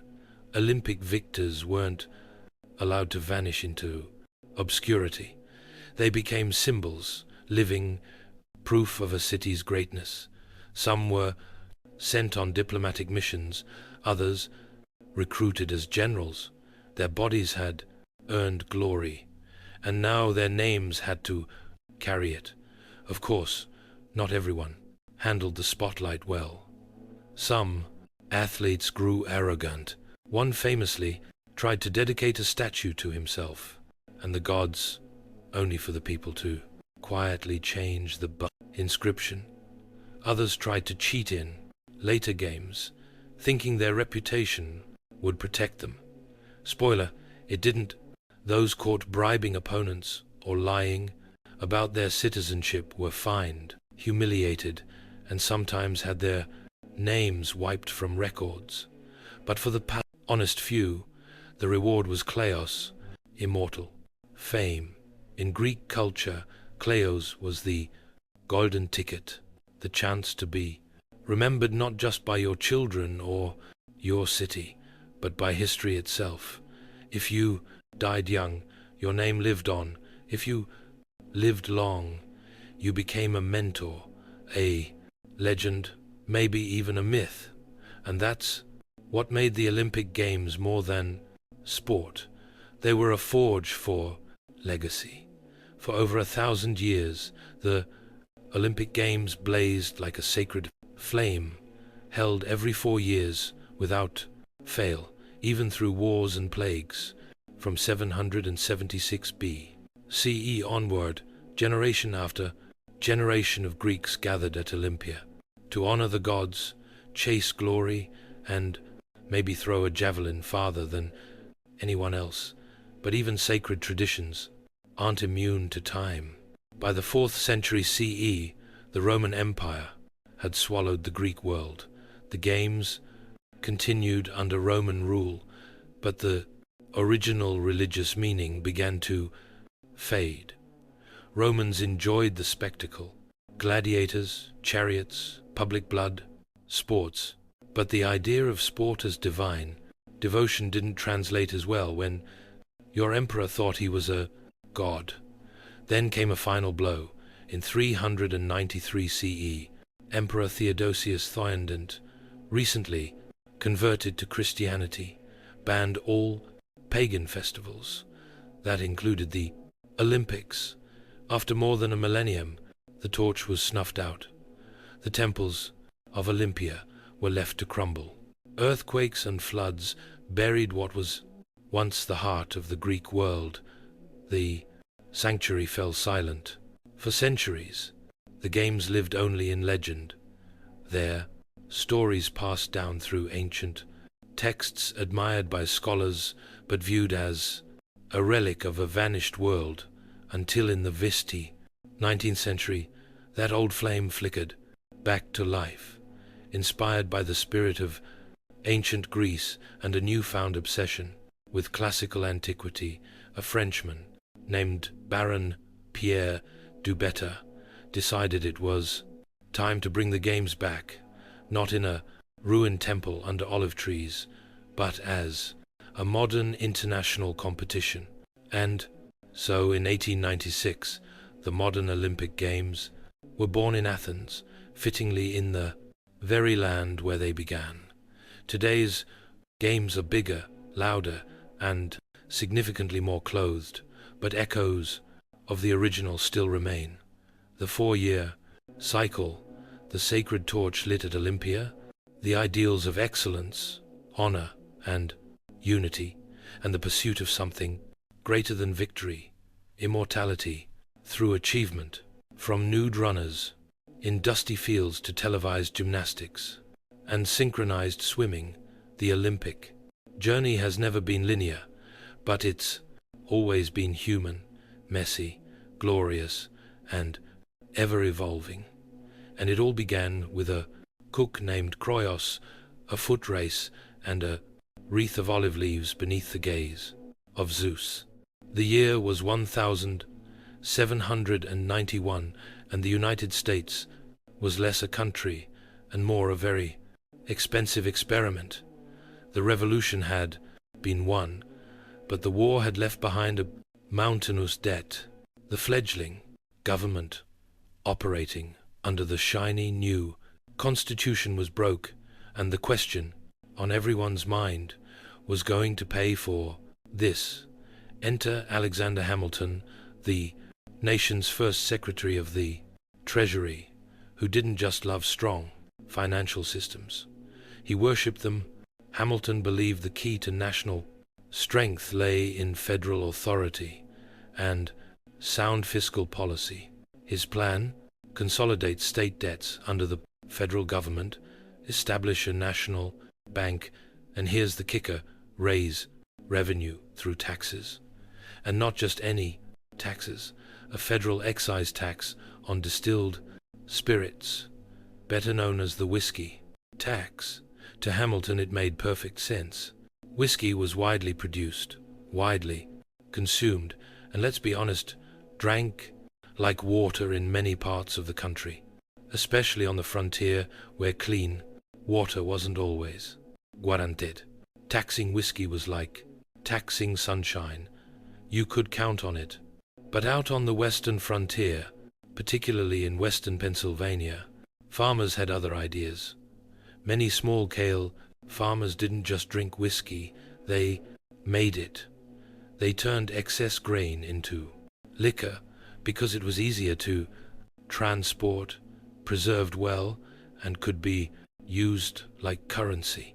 Whiskey was liquid, gold, literally, and now the federal government was reaching deep into their pockets to take a cut. Worse yet, the tax disproportionately hit small distillers, the very people scraping by with homegrown copper stills and a handful of corn. Large producers could pay a flat fee. Small farmers, they had to pay per gallon, and that felt like punishment by the bottle. To these men, this wasn't just a tax, it was a betrayal. The revolution had been fought over taxation without representation, and here was a distant government in Philadelphia telling them how to run their stills. Some called it tyranny, others called it familiar. The seeds of rebellion were planted not in the halls of Congress, but in log cabins and backwoods taverns where the talk turned from frustration to defiance, and all over whiskey. To understand why Western farmers exploded over a whiskey tax, you have to understand the frontier mindset. Life west of the Alleghenies wasn't just hard, it was practically medieval.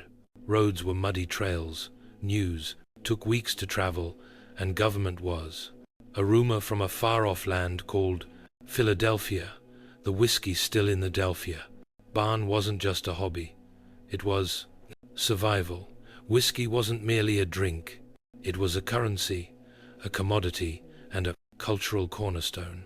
A gallon of corn, whiskey could buy nails, pay wages, or trade for a pig. Taxing it felt like taxing breath itself, and the federal excise tax.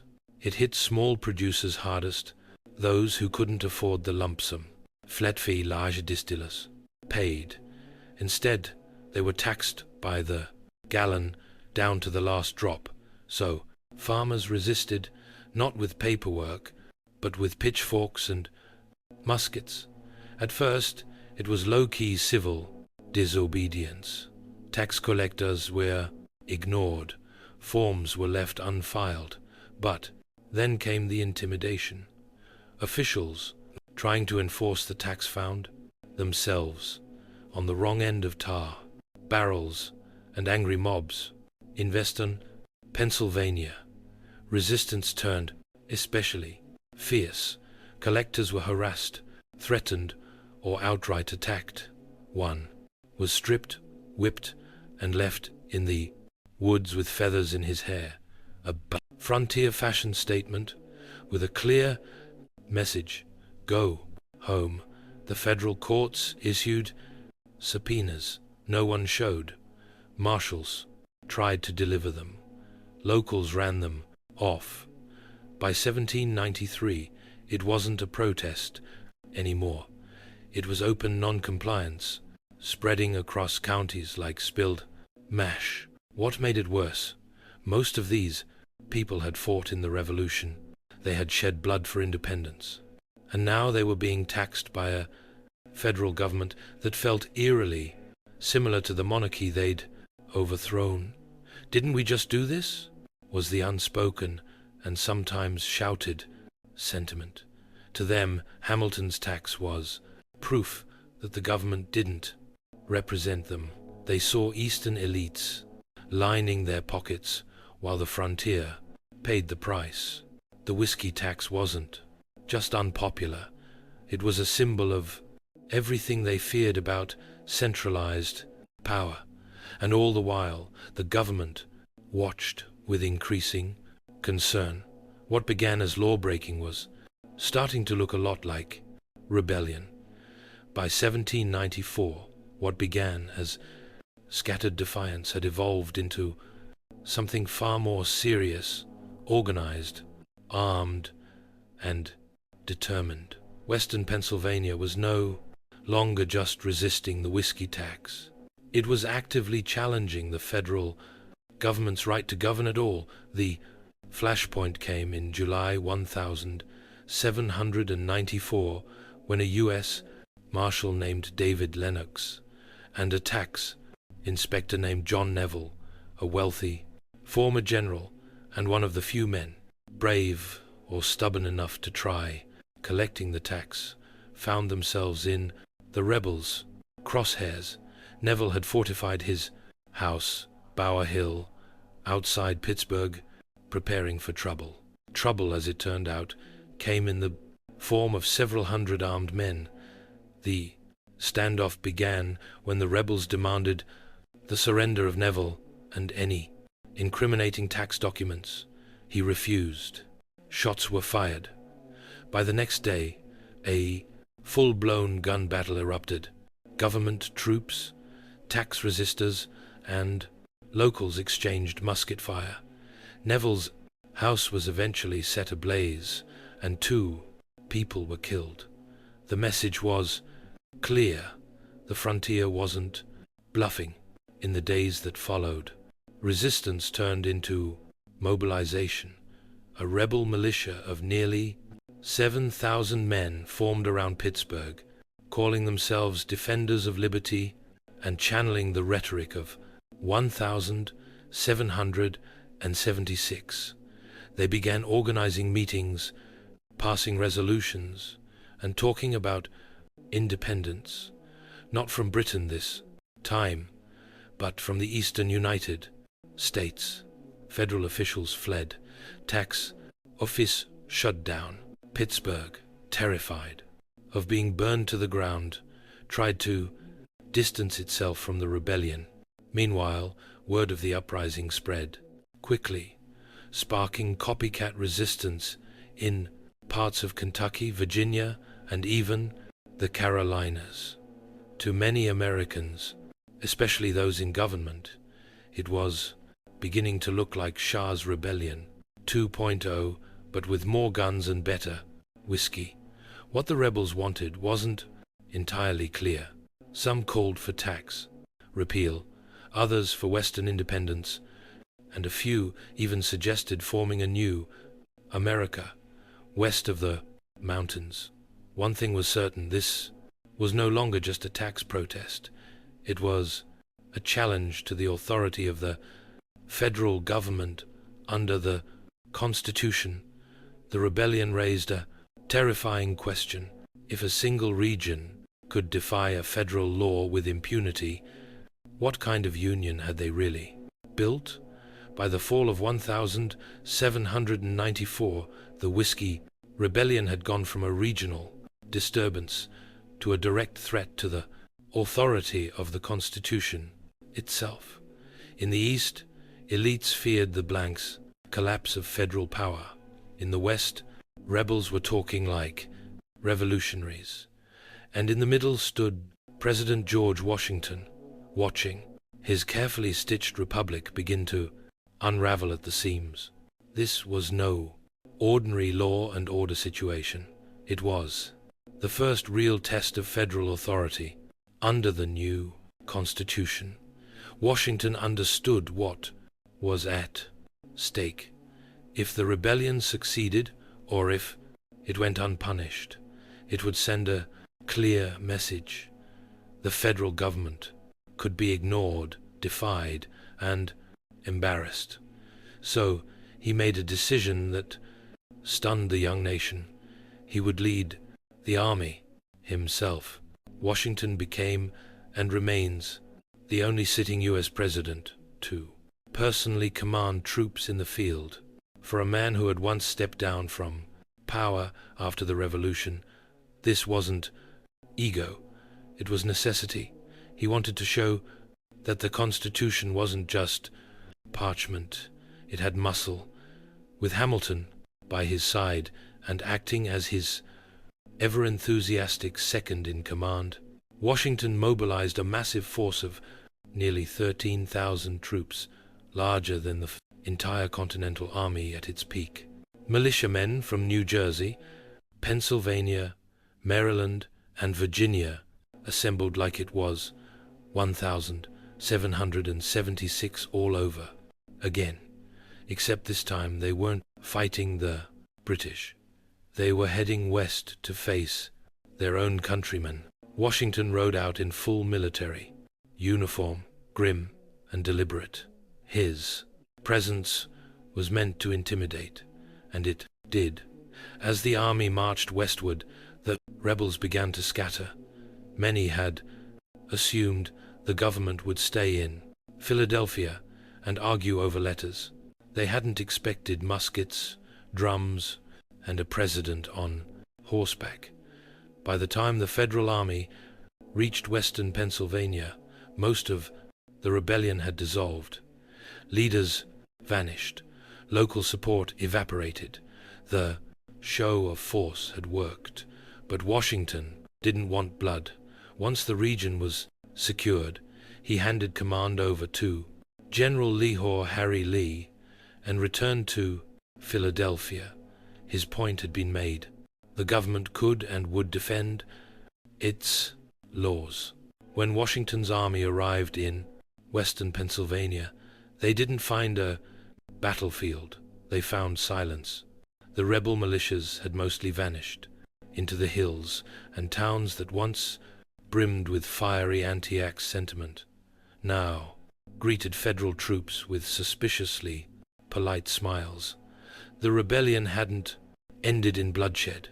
It had ended in a retreat, but justice still had to be served, at least symbolically.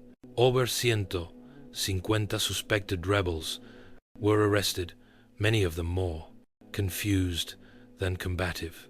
Some were rounded up for simply being in the wrong tavern at the wrong time. The federal government wanted to show it meant business, but it also needed to avoid looking like a tyrant cracking down on poor farmers. It was a delicate balance. In the end, only 2 men were convicted of treason. Both had participated in the attack on Neville's estate at Bower Hill and were found guilty under the newly minted US laws. And then, in a twist that perfectly captured the political complexity of the moment, Washington pardoned both of them. Why? Because Washington knew something most revolutionaries turned. Presidents must eventually learn. Sometimes unity matters more than punishment. He had made his point. The law had been defended. The Constitution had held firm. Executing a couple of whiskey rebels might have turned them into martyrs, or worse, reignited the blucker flames of resistance. Instead, Washington extended mercy. It was calculated, yes, but also characteristic of his leadership style, firm in principle, restrained in action. His goal wasn't vengeance, it was precedent, and that precedent was crystal clear. The federal government had the right to tax and the power to enforce. For the first time since the Deuza Constitution was ratified, the central authority had faced a challenge and passed the test, barely. But not everyone saw it that way.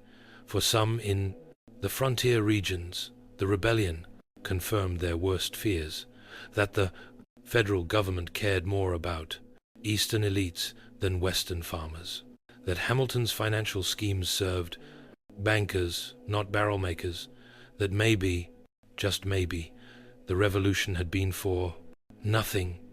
Still, the rebellion faded. The tax remained at least for a while, but its legacy would ripple through American politics for decades. The muskets were quiet, the rebels had dispersed. But politically, the real battle was just beginning. The Whiskey Rebellion didn't just test federal authority, it exposed deep fractures in the new republic's identity. And at the center of this divide were two towering figures with wildly different visions for America: Alexander Hamilton and Thomas Jefferson. Hamilton, the architect of the whiskey tax, saw the rebellion as proof that a strong central government was not only necessary but essential to national survival. His ideal America was industrial, urban, financially stable, and respected abroad. The show of force in Pennsylvania was to him a victory for order, a win for rule of law. But Jefferson, he saw something entirely different. Jefferson, then Secretary of State, was appalled, not by the rebellion, but by Washington and Hamilton's military response. To Jefferson and his growing base of dead agrarian supporters, the government had looked more like an empire than a republic, sending 13,000 troops to confront angry farmers over a lick. A tax that wasn't enforcement, it was intimidation. He feared that Hamilton's vision would create a nation run by bankers, merchants, and elites, the very types who had lounged in London parlors while colonists fought at Bunker Hill. Jefferson's America was rural, decentralized, and rooted in the virtues of the independent farmer. The whiskey rebellion became political. Ammunition. Jefferson and James Madison began organizing opposition to Hamilton's Federalist policies. Their movement, soon to be known as the Democratic Republicans, framed themselves as the protectors of liberty, the Constitution, and the common man.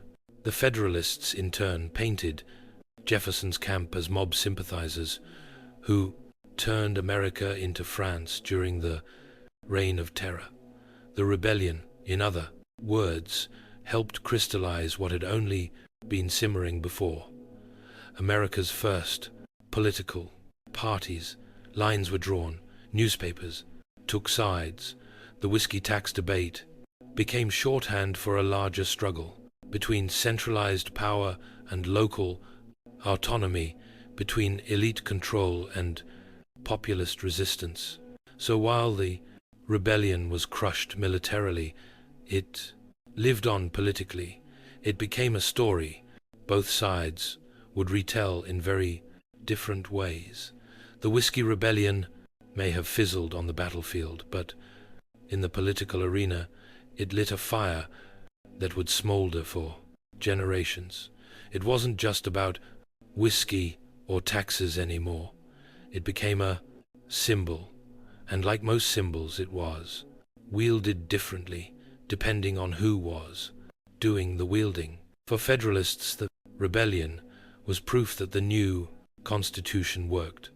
After the chaos of the Articles of Confederation, where rebellion had gone unanswered and the government could barely afford in sea, this time was different. The law was challenged and the law responded. The peaceful dispersal of the rebels, followed by orderly trials and presidential pardons, painted a picture of mature, responsible governance. It was power restrained, not abused.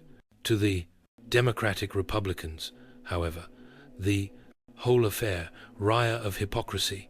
The revolution had been fought over taxation without representation, and now a federal government dominated by Eastern elites had marched an army across the Appalachians to crush a protest by poor farmers. It felt less like unity and more like occupation. To them, the rebellion symbolized a government that had forgotten its roots. This ideological tug-of-war spilled into public discourse. Newspapers ran fiery editorials. Political clubs debated the meaning of liberty.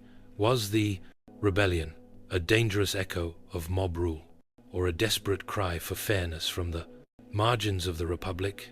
Even the word rebellion became contested. Federalists insisted it was a treasonous insurrection. Democratic Republicans called it civil disobedience.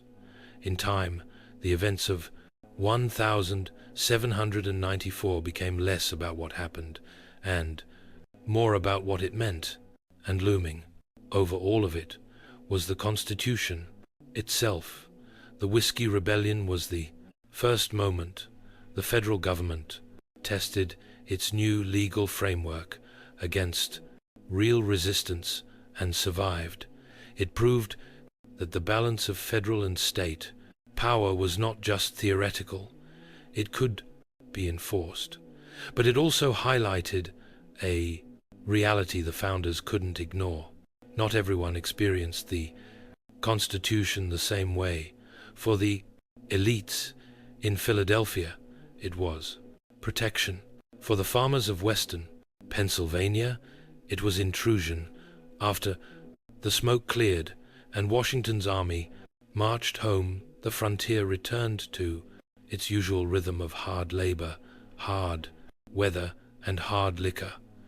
The rebellion was over, at least officially, but the echoes didn't fade quickly, and neither did the resentment. Though the federal government had made its point, enforcement of the whiskey tax remained a mess. Collectors were still afraid to show their faces in the western counties. Revenue was minimal. In some regions, the tax was still completely ignored. The law existed on paper, but not in practice. And that was the irony. After all the drama, the military show of force, and the high-minded speeches about national authority, the whiskey tax barely worked. Even Alexander Hamilton, the policy's architect, began to realize it wasn't worth the cost. It had created massive political backlash, helped birth an opposition party, and stirred up anti-federal sentiment that would haunt the Federalists for years, all for a tax that didn't even bring in much revenue. Not exactly a win. Meanwhile, public opinion was shifting. The frontier wasn't just some backwards outlier. It was growing fast. More settlers were heading west. The idea of a centralized government taxing frontier livelihoods began to seem less like governance and more like a grudge. When Thomas Jefferson won the presidency in 1800, ushering in the first peaceful transfer of power between rival political parties, he brought for him a very different philosophy. Where Hamilton had sought to build federal strength, Jefferson wanted to minimize government intrusion, especially on small farmers, and one of his first acts as president, repealing the whiskey tax. By 1802 it was gone. Just like that, the controversial tax that had sparked rebellion shaped early political identity and sent George Washington riding into battle disappeared quietly with a few strokes of a pen. No riots, no flames, just a quiet admission that sometimes power isn't worth the fight.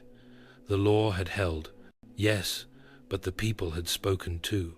And, for all its symbolism, the whiskey tax ultimately proved how fragile federal authority could be when it ignored the lives of those on the margins. In our final chapter, we'll reflect on the long-term legacy of the Whiskey Rebellion and how it still echoes in today's debates over government power and protest. The muskets are long silent, the barrels empty, the tax repealed, but the legacy of the Whiskey Rebellion still lingers, aged like the liquor that sparked it. At first glance, it may seem like a footnote in the vast story of the early republic. A regional dispute, a tax gone wrong, a brief flicker of armed protest. But look closer and you'll see a moment that encapsulates a profound national dilemma. Who holds power, and how far will people go to resist? To it, the rebellion forced the country to answer unconfortable question. Could the federal government enforce its laws? Yes, but would doing so fracture the very unity it sought to preserve? Also, yes, it highlighted the delicate balance between law and liberty, and showed that a republic doesn't run on paper alone. It runs on perception, participation, and trust. Washington's decision to ride out with the army wasn't just a flex. It was an act of symbolism, a demonstration that the Constitution was more than ink and ideals. But Jefferson's later repeal of the tax showed the flip side of that coin. Federal power must also listen, not just lead. In that tension between enforcement and empathy lies the DNA of American politics. Over time, the Whiskey Rebellion became a case study in governance. Scholars cite it when discussing federal authority, the limits of protest, or the birth of American political parties, and modern debates about taxation, rural disenfranchisement, and federal overreach. They echo this story with eerie familiarity. Even culturally, the rebellion remains potent. It's the only time a sitting U.S. president led troops in the field. It sparked political movements, shifted national dialogue, and challenged the boundaries of dissent in a young democracy. In many ways, the rebellion wasn't about whiskey at all. It was about who gets heard when the government makes decisions that affect everyday lives. Today, the story of the Whiskey Rebellion serves as both warning and reminder that even in a democracy, laws must earn their legitimacy and power must be wielded with care. The line between governance and provocation is razor thin, and sometimes it runs straight through a glass of corn mash. History may have aged the whiskey, but the rebellion, it still burned.